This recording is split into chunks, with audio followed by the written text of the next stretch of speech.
Now we begin with the latest development in a widening scandal that's rattling this country. Choi Soon-sil, a longtime confidant of President Park Geun-hye and women at the center of the scandal, appeared for questioning at Seoul Prosecutor's office earlier this afternoon. A few hours later, the prosecution said they are not ruling out the possibility of an arrest without warrant. Our Minyoung starts us off with the details this evening.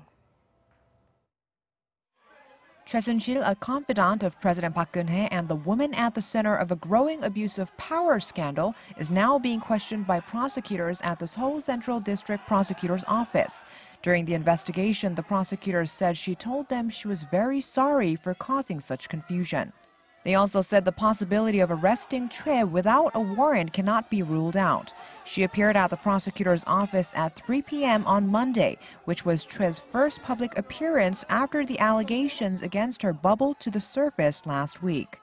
Choi, her face shielded under a dark hat and a thick scarf, was escorted through a huge crowd of reporters as she made her way into the prosecutor's office, and she did not take any questions.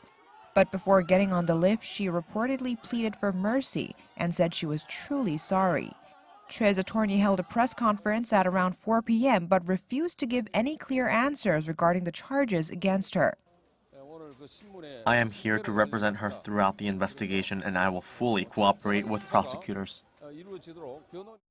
Lee added that Choi's daughter Jung-yura, who was with Choi in Germany, will not be returning to Korea for a while. Choi returned to Korea on Sunday at 7:30 a.m. from London after nearly 2 months in Germany.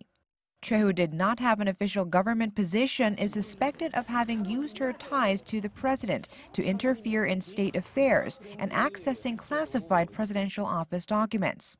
Prosecutors will also grill Choi on the allegations that she used her connections to the president to solicit and embezzle a massive amount of corporate donations for 2 government-linked foundations.